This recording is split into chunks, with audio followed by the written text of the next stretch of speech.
She humiliated the human slave for years, and yet he risked everything to save her on the battlefield. Planet, Kaerthal. Time, year 3981, during the final decade of the Zyran War. The twin suns of Kaerthal bled into the horizon, casting long shadows across the scorched plains of Adra.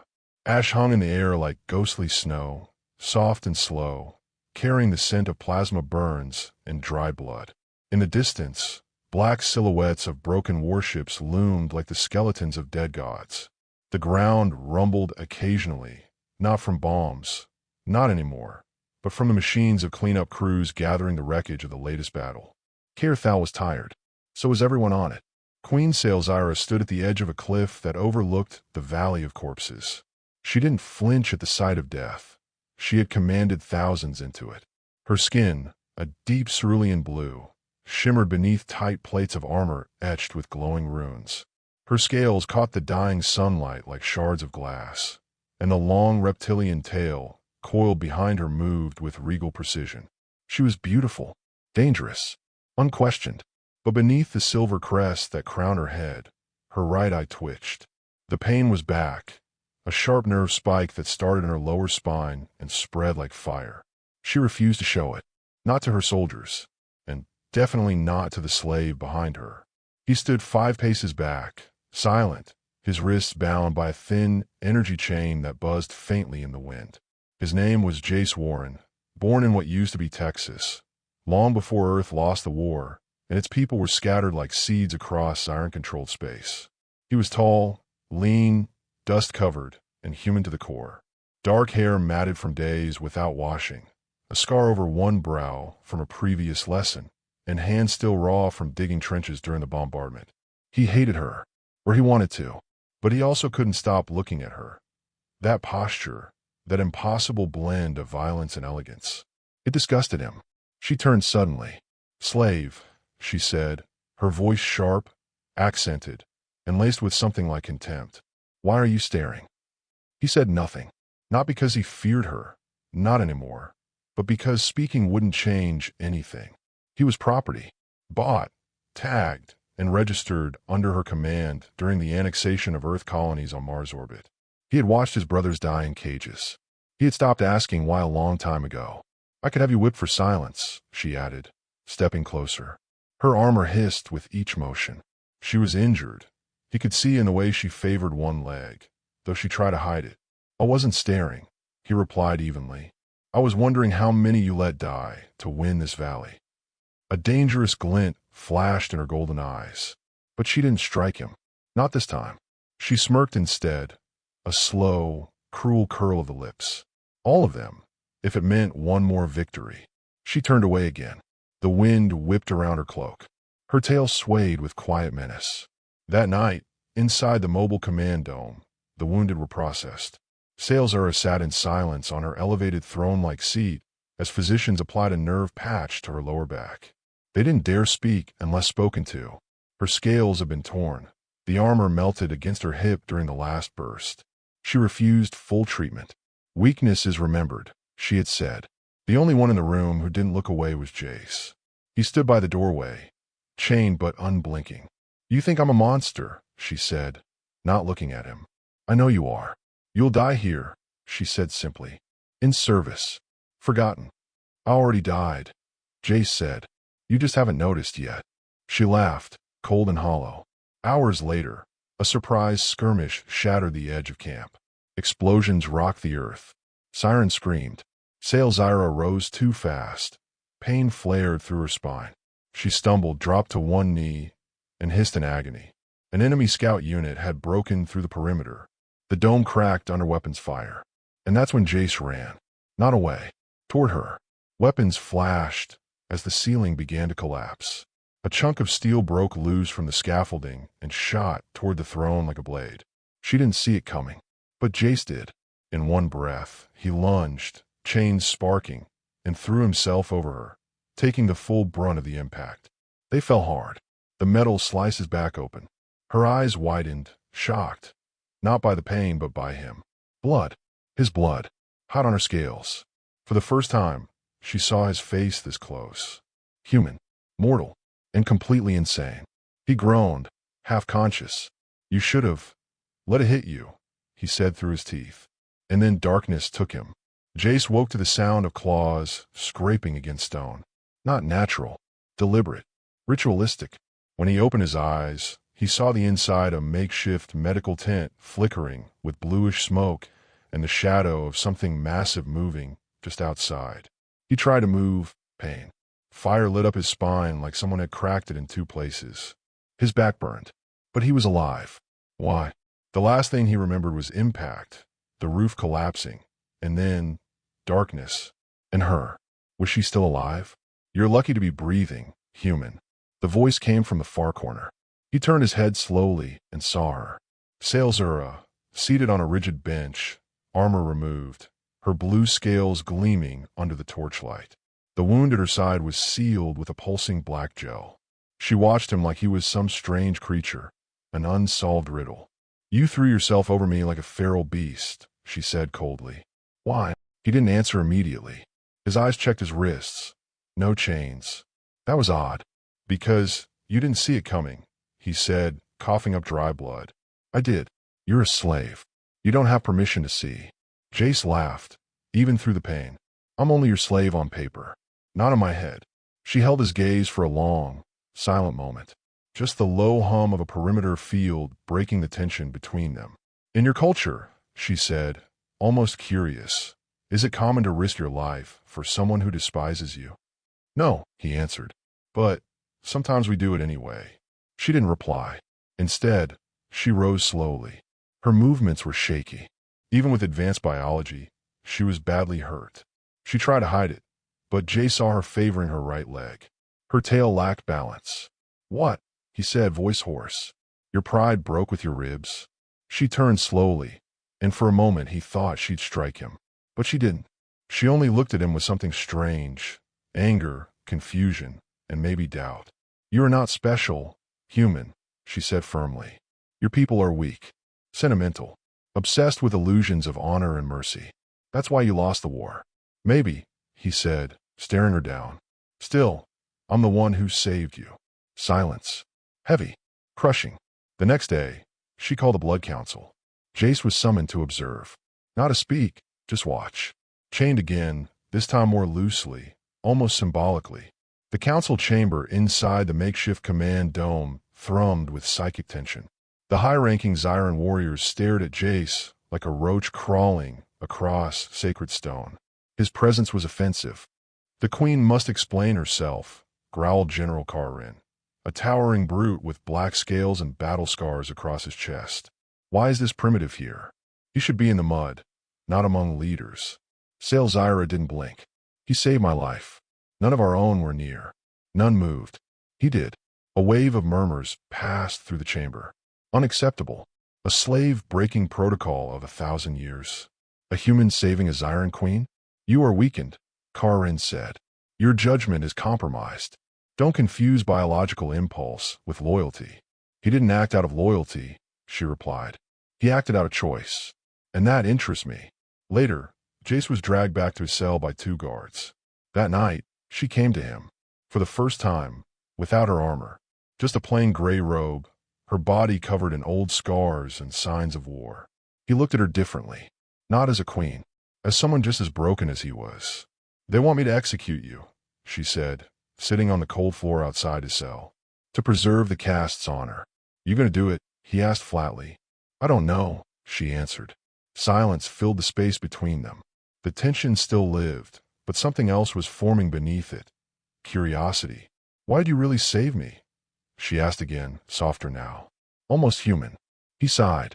"Because even hating you, even being your prisoner, I'm still me. And I don't let people die under rubble if I can stop it. Not even you." She stared at the floor. "You confuse weakness with strength," she murmured. "But maybe that's what you humans call courage." The next morning, her decision shocked the entire battalion. Jace was removed from the slave registry. Officially, he was still designated property, but now he had free movement within the camp. He received double rations. A proper healer treated his wounds, not a recycled drone. And she started watching him. Not like a prisoner, like a puzzle. Something inside her was shifting. and it terrified her more than any enemy ever could. The calm didn't last. 3 nights after Jace was removed from the slave registry, the perimeter sensors screamed again. Kaerthal's eastern moon, Zarn, bled crimson in the sky, a warning omen in Zyran culture. Even to humans, it looked like a wound across the stars. And right on cue, the enemy returned. The Vir Syndicate, a rogue alliance of exiled Zyrans and cyber-augmented raiders, had launched a full assault on the old mining ridges outside Camp Carrot. 23 Zyran soldiers were killed in the first hour, and command collapsed faster than anyone expected. Not because of the enemy's numbers, but because they were broadcasting a message on all frequencies. We don't come for the camp. We come for the Queen. Sail Zyra must die. Inside the dome, the Blood Council roared with fury and panic. She has become a liability. General Karin shouted, slamming his clawed fist onto the war table. They're hunting her, and now us. We cannot retreat, said another. Not without a fight. Sail Zyra stood in the center, still injured, refusing any seat. I will not cower in a bunker while others die in my name, she said. I will lead the strike team to flank them from the ridge. You are compromised, Karin growled. This is suicide. Then I'll die on my feet, she snapped. Not hiding behind tradition. Jay stood outside the council chamber, half listening, half watching the way soldiers avoided looking at her now. There was a shift. She was no longer untouchable. Later that night, she came to him with her decision. I'm going into the field, she said, and you're coming with me. Jace blinked. Excuse me. You saved my life once. Let's see if that was a fluke. They left at dawn with the 6-unit scout team. He was armed this time, with a Zyran short blade and a pulse rifle, both barely functional. No armor, just grit and instinct. She wore a lighter combat suit, adapted for stealth. Her injury was still healing, and though she never admitted pain, Jace could see it in how she moved, slower, more deliberate. They scaled the outer cliffs of the Shard Range, navigating rock formations older than any living memory. Wind howled like a grieving god through the canyons. Every step forward deepened the silence between them. Finally, he broke it. So let me get this straight. Your enemies want your head, and your own people are starting to wonder if you're worth protecting. And your genius plan is to go play hero in enemy territory with a half-dead human at your side. She looked at him, unamused. I'm not doing this for politics. No, he said. Then what? She didn't answer immediately. Instead, she stopped walking and turned to face him. You're not like them, she said. You don't kneel. You don't flatter. You don't even pretend to like me. That makes you reliable. He scoffed. That makes me suicidal. A faint smirk touched her lips. Maybe that's why we work. They reached the ridge by midday. Smoke rose in black columns from the camp ruins below. Dozens of Vir raiders combed the valley, many in exosuits powered by scavenged Zyran tech. They were organized, brutal, and heavily armed. Jay scanned them through stolen optics. There's no way we're fighting through that. We're not, she said. We're setting charges on the ridge. Collapse it. Cut off their retreat. And then we vanish. Simple plan. One shot. No second chance. As they crept along the ledge, placing explosives, Jace paused.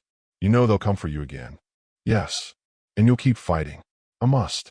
He looked at her then, really looked, and saw for the first time, not a queen or a tyrant, but a soldier trapped in her own legend. Built to win. Not allowed to fall.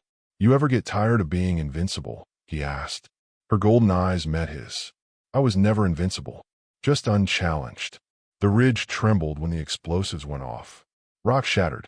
Fire rained down. Screams echoed from below. The valley turned to chaos. The mission succeeded, but they didn't vanish. A second wave of raiders emerged from the other side, faster than expected. A group of 6 cornered them at the base of the ridge, weapons raised. Jace fired first. He dropped 2 before his pulse rifle overheated. Sail Zyra lunged with inhuman speed, blade flashing, slicing through flesh and armor.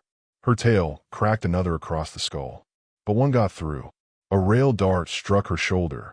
It pierced deep. She staggered. Jay screamed. He charged, tackled the shooter, and stabbed him with the short blade until the weapon bent from the force. Then everything went still. Sail Zyra collapsed. Blood, thick, black and glowing faintly, oozed from the wound. She struggled to breathe. Don't, he said, sliding beside her. Don't you die here. I told you. I'm not invincible, she whispered. No, he said, pressing his hands over the wound. You're just stubborn. Her eyes flickered. Funny. I thought the same of you. They didn't make it back that night. Instead, they hid inside a collapsed cave beneath the ridge, shivering against the cold rock, surrounded by enemy patrols. She leaned against him, bleeding, tail curled protectively around them both.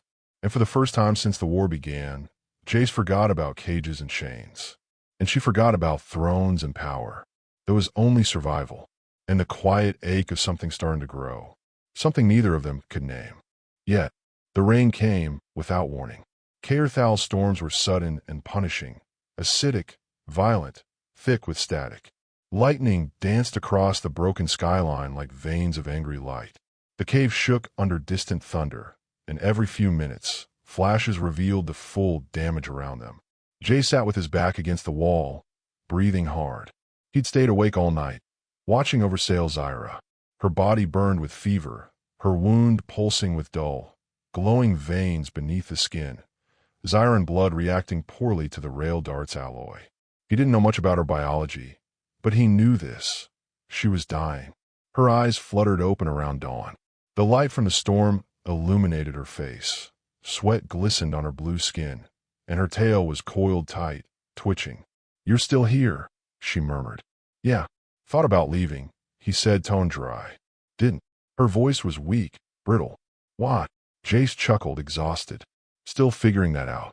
She studied him, her gaze softening in a way he hadn't seen before. You remind me of someone I killed, she whispered. Jace blinked. Wow, that's comforting. He was a human. Fought like you. Wouldn't back down. Her voice drifted. He made me doubt things I wasn't supposed to question. What happened to him? I gutted him. A pause. But I remember his eyes. Jace didn't respond. There wasn't a punchline to follow that. Instead, he stood and checked their gear. We're moving out at nightfall. I spotted a crash beacon on the ridge. If I can activate it, someone might pick us up. You'll leave me here? I'll come back for you. She laughed weakly. You always come back. He hesitated at the cave mouth. Not always. That night, under cover of wind and chaos, Jace climbed the ridge. Mud clung to his boots. His wounds ached. His muscles screamed. But the beacon was real, half buried under collapsed debris, still blinking faintly. He fixed the relay manually, reconnected the emitter, and sent a flare through the storm. The response came in seconds. A drone. Zyran. Military grade. He should have felt relief. He felt dread. The extraction team arrived just before sunrise. 2 Zyran assault ships and a squad of elite warriors dropped into the valley like steel vultures. Jay stood on the ridge as they approached, flanked by 2 soldiers with plasma halberds. He could already tell this wasn't a rescue mission. The leader stepped forward. Not Karin. Commander Felix Ton. Cold. Loyal. Fanatic. You've done well, human, he said, voice sharp like broken glass. Now step aside. We'll deal with the queen. Jay stiffened. She's wounded. She needs treatment. She's a threat. She went rogue. The council has decided. No, Jace said, stepping forward. She saved the ridge. She killed 8 raiders herself. She's still your queen. Felix sneered. Not anymore. Jace reached for his blade. In a second, 2 rifles were trained on him. She trusted you, Felix said, and you led us right to her. You should be proud. That was it. The betrayal. Not from Zaira. From them. They were never coming to help. They were coming to eliminate her. The soldiers stormed the cave. Zaira was still half conscious when they dragged her out, cuffed and bleeding. She didn't resist, but her eyes found Jace as they carried her past, and he saw something break in her face. Disappointment, pain, betrayal. He ran toward her, but was slammed to the ground by the butt of a rifle. Stop, he shouted, blood in his mouth. She doesn't deserve this. She broke protocol, Felix said. She let a slave think he mattered. That ends now. They forced her into a containment pod. Jace screamed her name, but the door sealed shut with a hiss. The transport lifted into the sky and vanished into the storm.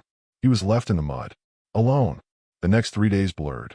He was detained for questioning, then released due to lack of strategic value. In truth, they just didn't care. He wasn't a threat, just a man. Just a slave who got too close. But the thing about men like Jace, they don't stay broken for long. He found her again 2 weeks later. Not in a palace. In a prison cell, buried beneath the Zyran citadel. She was listed as unstable. They planned to erase her memories and repurpose her DNA for the next generation of queens. But Jace had allies now. Zyrans disgusted by the council's betrayal. Rebels in secret. Scientists. Warriors tired of the lies. He stood outside her cell with a stolen key and a broken rib. She looked up, stunned. You came back. Of course I did. Why? He knelt beside her. Because you're not their queen anymore, he said quietly. You're mine now. The lock hissed. The cell opened. 1,000 volts of tension surged between them. And something else, something neither of them had dared name before. Not until now. Not until it was war. Not until it was love. If you've ever rooted for an impossible love, a human and an alien, a queen and her slave, then follow this story. There's so much more coming, and it's only getting deeper from here. The halls of the Zyran citadel weren't made for silence. They were forged for ceremony, gleaming obsidian floors, carved pillars bearing the names of every monarch since orbit colonization began. The weight of history pressed down like gravity. But tonight it was empty, except for the sound of boots running. Jace and Zyra moved like ghosts.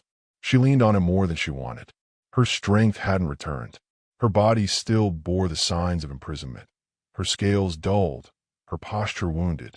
She didn't wear armor now, only a prisoner's cloth and a bloody wrist from where the manacles had torn her. This way, Jace whispered, guiding her down a maintenance corridor. She didn't argue.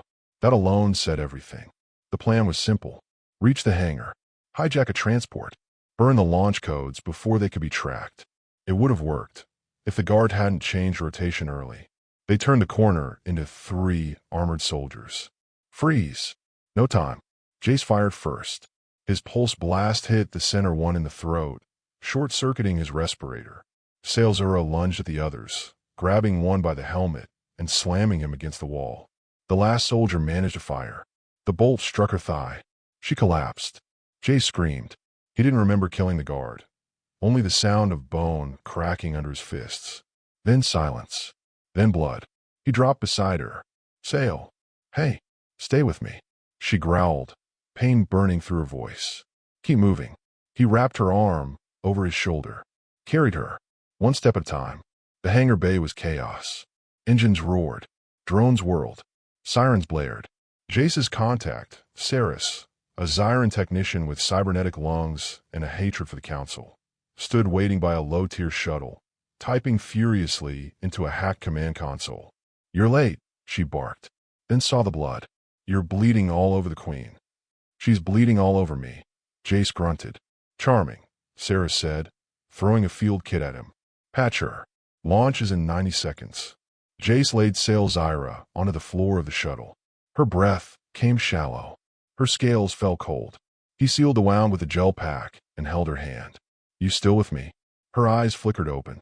Don't make this a story where I die and you cry over my corpse. I hate those stories, he said. Way too predictable. They launched under cover of a civilian cargo dump. By the time the Citadel's tower sounded the alarm, the shuttle had already broken low orbit, its transponder erased mid-jump. They disappeared into the outer belt. They spent 2 days in deep space, drifting between comms-black nebulae and backdoor wormholes. Jace patched the ship. Zyra didn't move much. Her body was healing, slowly. Zyran physiology could take a beating, but her spirit, that was another story. On the 3rd night, she finally spoke. You saw what I became, she said. What they turned me into. I saw what they tried to break, he replied.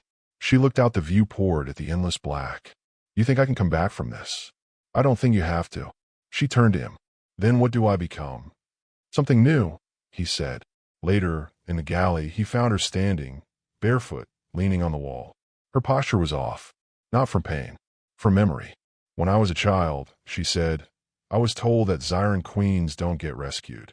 They do the rescuing. He handed her water. Then maybe it's time the rules changed. She drank slowly. I don't feel like a queen anymore, she admitted. Good, he said. Queens don't scare me. But you do. A pause. Then a laugh, small, tired but real. I'm scared too, she whispered. He stepped closer. We'll figure it out. But not everyone had moved on. The council declared her dead. They erased her name from the royal records, released a video of a funeral attended by high command. The message was clear. She had failed, and they had moved on. But deep in the outer systems, word began to spread. The queen had survived, and she was traveling with a human. Some said she'd gone mad. Others whispered that she had turned rebel, that she'd fallen in love with her slave and abandoned her empire for him. None of it was true. Not yet.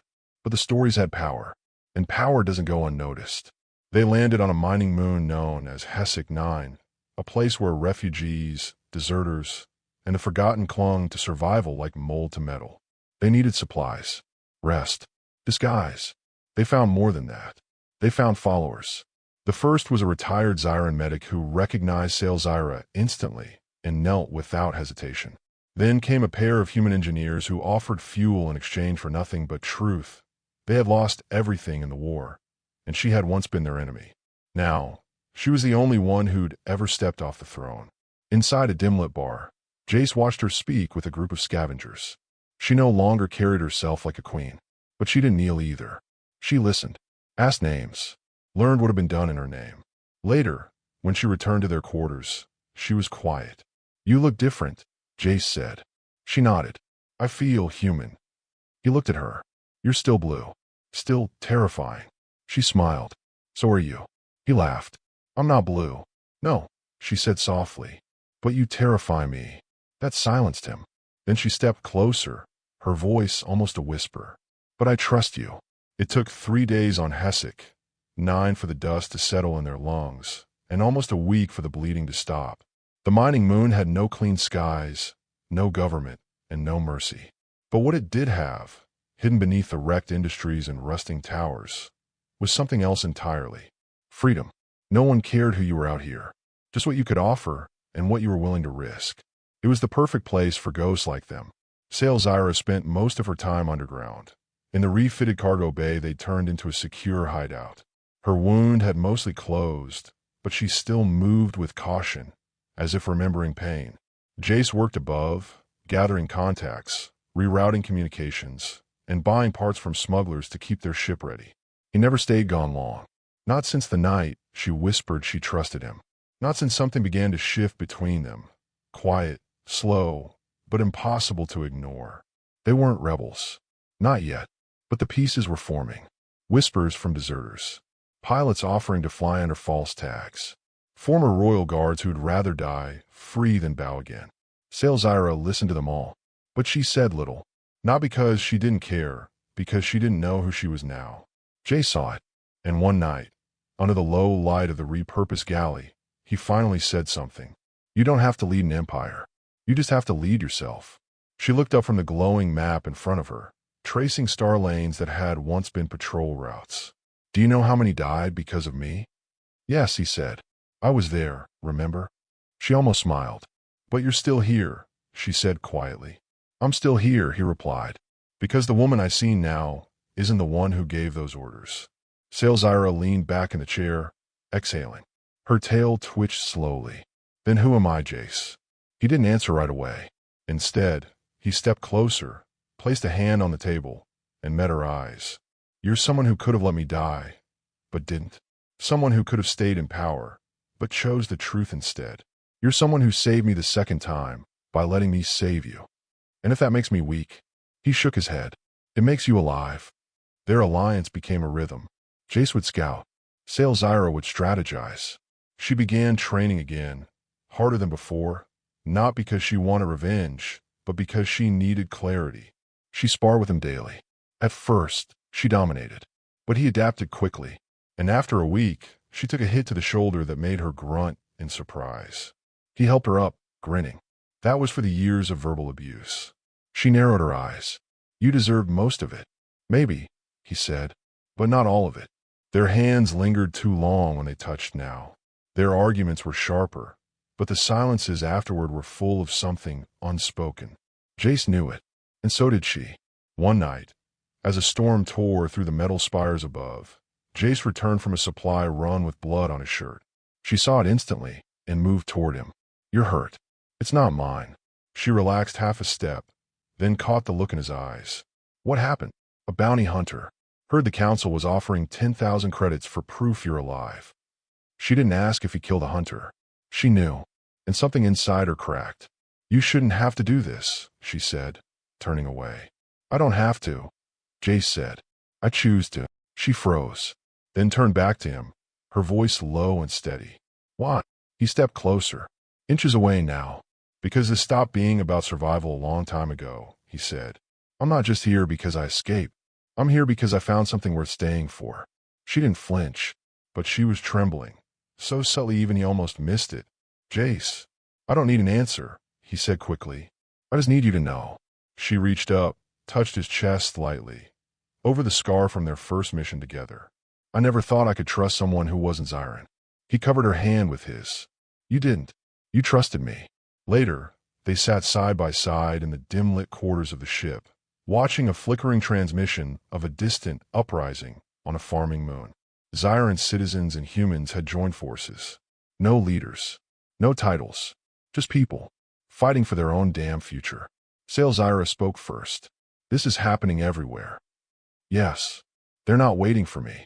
No. So what am I supposed to be now? He looked at her, really looked. Be what they've never had before. A leader who fights because she believes, not because she's obeyed. She turned to him and kissed him. Not desperate, not reckless, just real, just enough. That night, she slept beside him for the first time. Not out of fear, not because the world was ending, but because it was just beginning. The explosion hit without warning. 1 second, Sail Zyra and Jace were inspecting a cargo drop from a supposed ally ship. The next, a concussive blast lit the sky, hurling them backward through a wave of fire and shrapnel. Jace slammed into a rusted pillar. His ears rang. He couldn't breathe. Smoke, blood, screams. He crawled through the wreckage, heart racing. Sail. No answer. He found her 10 feet away, pinned under part of the scorched transport hull. Her leg was trapped. Her eyes flicked open at the sound of his voice, and the pain in them gutted him. It was a trap, she gasped. He gritted his teeth. Don't move. I've got you. Jace. Shut up. I'm not losing you. He wedged his shoulder under the debris, every nerve in his back screaming. The metal barely budged. His vision blurred. Then, crack, the weight shifted just enough. She slid free, gasping as he dragged her behind cover. Overhead, black ships descended. Council forces. No insignia, just matte black armor and silence. Assassins. We don't have time, Selzara growled, trying to stand. You can't walk. I can fight. Jace handed her a sidearm. Then you're fighting from cover. She bared her teeth. I lead from the front. You can't lead dead. Their eyes locked. And in that moment, neither was a soldier, neither a queen, neither a slave. Just two people who refused to give each other up.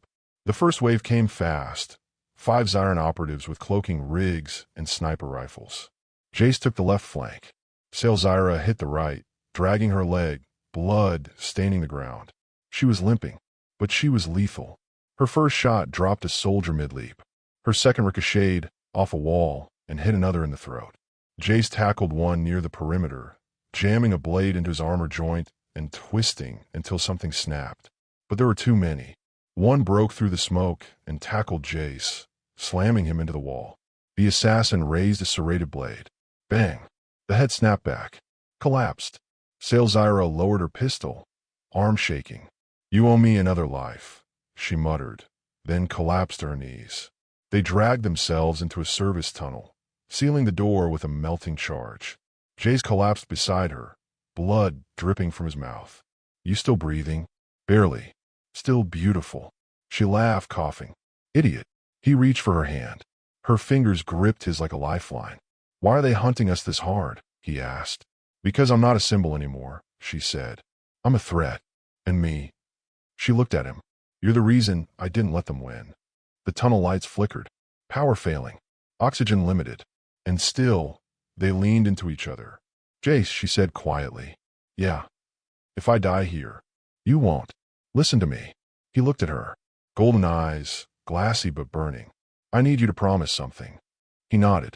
If I fall, don't let them erase me. He held her hand tighter. I promise. Then came the final breach. They heard it in the ceiling, Drills, cutters, footsteps. 10 soldiers. Maybe more. Jace checked their ammo. 1 clip each. Damaged rifles. A few charges left. This is bad, he muttered. Salesira smirked. You finally catching up? No, he turned to her. I'm thinking. Terrifying. He slid a charge into her hand. What are you doing? You're not dying in a tunnel, he said. I'm drawing them out. You blow the tunnel behind me. Escape through the vent shaft. No, she said sharply. We do this together. He stepped close, kissed her, fiercely suddenly, then whispered, this is together, and ran. He screamed, drew fire, sprinted into the open. Gunfire erupted. He ducked behind machinery, fired blindly, moved again. The soldiers followed, exactly like he planned. Salesira hesitated only a second. Then she set the charge. The blast lit the night. The tunnel caved in, and everything went still. When she woke, she was on the edge of a crater. Alone. Her hands were bloody, her ears ringing, her heart hollow. She limped back into the rubble, calling his name. Jace. Nothing. She screamed again. And then, a hand, reaching from beneath a pile of shattered metal. Hey, he coughed, voice wrecked. Told you. Together. She dropped beside him, pulling him free, eyes burning. You idiot. Still beautiful. She hit him in the arm, gently, then kissed his forehead. You are never leaving me again. Wasn't planning to. That night, under a broken sky full of smoke and ash, they lay side by side in silence. Nothing heroic, nothing perfect, just alive, and still choosing each other, even when it hurt, even when it might not last. They didn't stay near the crater. Too many memories, too much risk. Instead, they fled east through the ruins of an old industrial district. The place was dead, just husks of towers, collapsed bridges, and the quiet hum of forgotten tech still sparking after decades. Jace carried the weight of pain in every step. His ribs hadn't healed. His shoulder was half wrapped in a medic patch that kept failing in the cold. Salesira limped beside him, blood dried into her scales, her face unreadable. Neither of them spoke for hours. There was nothing left to say that hadn't already been felt in fire, in blood, in breathless silence when they thought the other wouldn't make it. But finally, under the skeleton of a fallen refinery, Salesira stopped. This is far enough, she said. Jace lowered his pack. For now. She nodded, slowly sitting on a collapsed pipe, the tension in her jaw relaxing just enough to look human, tired, worn. He sat next to her, knees brushing. You kept the promise, she said quietly. You didn't let them erase me. You never gave me the chance, he said with a crooked smile. You're too damn stubborn to die. A beat. Then she laughed. Just once. But it was real. They made camp in a storage bunker beneath the ruins. Jace sealed the doors. Salesira crafted a crude heating node out of salvaged fuel cells and a cracked ignition coil. Together, they curled up on the floor, wrapped in a thermal sheet. At some point, without thinking, she leaned her head against his shoulder. He didn't move, didn't speak, only pressed his cheek against hers. There was no heat in it, no urgency, just closeness. Over the next few days, they started piecing together a new plan. The council wouldn't stop. That much was clear. They'd send assassins, ships, full-blown propaganda. Anything to crush her legacy and bury him with it. But even in the ruins of Hesek 9, the whispers were spreading. A rogue queen, a human at her side, survivors, fighters, untouchable. The myth had already begun. They found Narek, a former Zyran high-ranking official exiled for ideological contamination. He ran a smuggling ring now, disguised as a salvage crew, loyal to no one. He met them under an old reactor core, eyes sharp, voice clipped. I thought you were dead. I was, Salesira said. Then I changed my mind. Narek glanced at Jace. And this one, he's the reason I'm not a corpse. Narek laughed once. The council must be choking on their own blood. Salesira stepped forward. I don't want revenge. I want to undo everything I built for them. Rebels are easy to ignore, Narek replied. But fallen royalty? That scares them. So help me make them afraid. Within a week, Narek's network spread word through 3 systems. Safe corridors, backdoor trade channels, new allies in the shadows. Mercenaries, dissidents, even former slaves who once knelt before her throne, now ready to rise. It wasn't a fleet. Not yet. But it was a beginning. Jay sat on the edge of a rusted landing pad one night, watching the twin moons rise over Hessig 9. The light painted the world in soft silver and pale blue. He didn't hear her come up behind him. "You're not sleeping," she said, folding her arms. "Didn't want to miss the view." She sat beside him, close, but not touching. "I used to think loyalty came from fear," she said. "From strength. Power. It doesn't." She shook her head. "No, it comes from being seen." She looked at him now, her expression stripped bare. "You saw me when I didn't deserve it." He met her eyes. "And you gave me a reason to stay." She leaned into him. Their foreheads touched, and they breathed, not as fugitives or legends or leaders, but as people who finally understood what it meant to choose each other freely. In the morning, they got word. A council facility, one of their cloning archives, was exposed, lightly guarded, vulnerable. The decision was instant. "We hit it," Salesira said. "No hesitation. None." Jay smiled. "I like this version of you." She smirked. "You haven't seen what I look like when I win." The mission was a success. The cloning archive on Vadrak Station burned for 3 hours before collapsing in on itself. Data cores slagged, growth vats shattered, and the Council's gene seed vault wiped from existence. They didn't just hit a building. They erased a bloodline. But it didn't feel like victory. Not to Salesira. Not to Jace. Not when they stood in the smoke afterward, covered in black ash and blood, watching thousands of years of genetic purity melt into slag. She walked through the ruins slowly, limping over broken metal and puddles of coolant, her body aching, her scales dulled. "Did we do the right thing?" she asked quietly. Jace followed a few steps behind, bruised and exhausted. His shoulder was dislocated. "Again, I think we did the necessary thing," he replied. "That doesn't mean it's right." They stopped in what used to be the central vault, now a crater of melted steel and collapsed pillars. The place where new queens were born. The place where she was created, where they would have replaced her. She stared at it for a long time. "Am I better than them now?" she asked. "You're not them," Jace said, stepping beside her. "That's the point." Her eyes didn't leave the wreckage. "I gave speeches here once," she said. "I told my people that purity was strength, that deviation was weakness, that our blood had to be protected like it was sacred." He didn't speak. She looked at her own hand, scarred, burned, blue scales flaking at the edge. "Now I stand here with you, and I wonder, was I ever anything more than a machine built to repeat what they programmed into me?" Jace turned her toward him. "You broke the code. That makes you real." She held his gaze. And finally, slowly, she nodded. They stayed on Vadrak until nightfall. When the stars came out, Salesura sat on a ledge, overlooking the wreckage, and whispered names to the wind. Names of people she'd sent to die. People she'd silenced. People who believed in the system she once upheld. Jace didn't interrupt. He just sat beside her and let her remember. Sometimes healing wasn't loud. Sometimes it came in the silence after destruction. Back on the ship, their crew had doubled.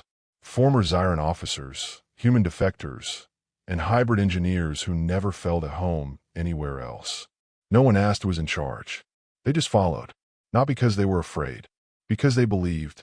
Later that week, Jace found Salesira staring at her old war medallions, still half melted from the fire. He leaned in the doorway. "You thinking about throwing them out?" She didn't look up. "I already did. These are replicas." He laughed softly. "You're more sentimental than I thought." "I'm not." He stepped closer. "Yes, you are. You just hide it behind sharp words and sharp armor." She turned to him. "I'm trying to remember who I was before I became what they needed." "And who do you see?" Her voice was soft. "I see someone who's never going back." They stood there a moment, shoulder to shoulder, breathing together. And he said what neither had dared to admit out loud. "You know we're past survival, right?" She nodded. "We're something else now." Then she asked the one question she never thought she would ask. Not as a warrior, not as a queen, not even as a rebel. Just as herself. "Do you regret it? Any of it? Being with me?" He stepped in close. "I regret I didn't meet you before they broke you." She touched his cheek. "But you helped me rebuild." His forehead pressed against hers. "We build each other." The next morning, a message came through encrypted channels. Simple. For words. "The galaxy is watching." And they both knew. It was no longer just a story of escape. It was a movement. 5 years later, The skies above Vadrak Prime are no longer choked with warships. Instead, they shimmer with trade vessels, refugee carriers, and ships with no flags. Only call signs known to the underground network the Council couldn't kill. There's no throne here now. No council chambers. Only a hall built into the side of the old crater, carved from the bones of what was destroyed, built by the hands of those who survived. Inside that hall stands Sailzyra, no longer a queen, no longer feared, no longer alone. Just a woman, a leader, scarred, scaled, alive. And beside her, Jace Warren, the former human slave who changed her life and helped ignite the spark that tore down the Empire. They never married. No ceremony, no titles, but everyone calls them bonded, because what they have doesn't need symbols. They've built something real, a unity the galaxy never thought possible. Humans, Zyrans, hybrids, outcasts together. Not perfect, but free. A young girl, blue-skinned, sharp-eyed, with human hair and a tail that coils with restless energy, runs through the corridor, chasing a malfunctioning drone. She laughs like thunder in a bottle. Nyla. Jace calls, half laughing. That thing bites. Not me. She yells back, grinning like she owns the stars. Sailzyra watches her with something close to awe. She's got your attitude, Jace says. She's got your recklessness, Sailzyra replies. She's got her own fire, he says. We just gave her a world that lets her keep it. That night, Sailzyra recorded a message. Not a speech, not a warning. A story. For the next generation. For the ones too young to remember what the Council took, or too far away to believe it could change. Her voice is calm, certain. I was bred to rule, trained to conquer, taught that fear was power. But I lost everything I thought I was, and found something better. She looks into the camera. I found someone who didn't kneel when I roared, who didn't flinch when I bled, who didn't run when I broke. A human, a slave, a man who saved me by refusing to let me be who they made me. She pauses, breathes, then finishes. You don't have to be what they built you to be. You can break the mold. You can burn it down, and you won't be alone. The feed cuts. Jace is in the doorway. You're not afraid to tell them the truth? No, she says. They deserve more than myths. He walks to her, rests a hand on her shoulder. They'll follow you, you know. I don't want followers, she says. I want people who fight for something bigger than names. Then you've already won. Outside, the night is quiet. Stars blink. Peace is fragile, but real. And in the darkness, two figures stand at the edge of a rebuilt world. A warrior who broke her bloodline. A man who broke his chains. Not lovers in a legend. Not rulers of an empire. Just each other's choice, again and again. If you've ever believed love could rise from ruin, between enemies, across galaxies, against all odds, share this story. Leave a comment. Subscribe for more. Because this wasn't just a tale about war and survival. It was a story about what happens when we choose each other, no matter where we come from. They weren't supposed to save each other, but they did, and that changed everything.